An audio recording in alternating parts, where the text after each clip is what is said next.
Turbine Guy coming back at you. Now, today we're going to take a quick look at the inspection report that Paul obtained when Mark Van Erden of Gary's Diesel Shop came out and inspected the trailer for him early in February. And what we see here is a Minnesota Periodic Vehicle Inspection Report done on 2/1/2022 at 4141 Shoreline Drive, Spring Park. That's a boat ramp.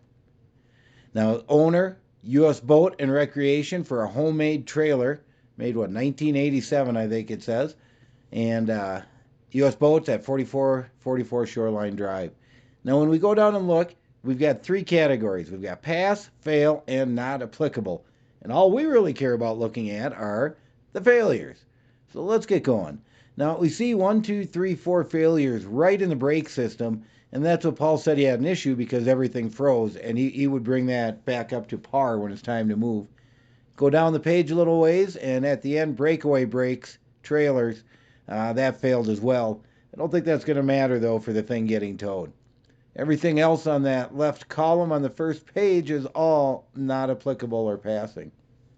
If we get to the right column, lighting devices. We got brake lights, turn signals, markers. We've got all the lights, but we knew that there was no lighting on the trailer, and that's why he wants to have it towed. Get down about halfway down, the suspension. Something to do with the spring assembly failed. I'm not sure what that is. We'll have to ask Paul to fill us in. But frame members, and we remember from a previous video, we saw a crack in the landing gear, and that needs to be welded up and cleaned up before it goes anywhere. Last but not least, down near the bottom, flaps, wheel flaps. There's no flaps for the wheels, so those have to be put in if it was to go down the road.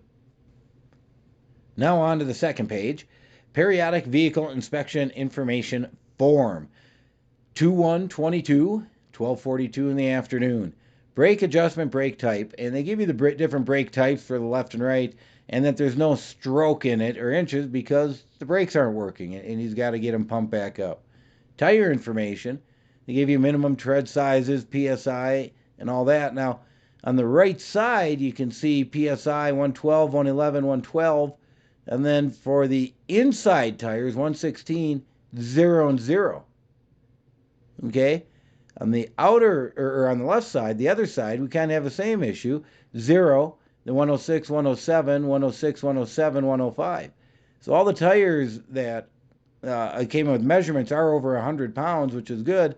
And we sneak down to the bottom in the notes, and it says 3 tires are at 0 PSI. Tires are chalked improperly to read the PSI. So my guess is that all the zeros for the tire pressure were pretty much because it was chalked improperly. So there you go. There's your report. You know, it looks like he could move this trailer if he had it towed to where it needs to go. Turbine Guy, signing off.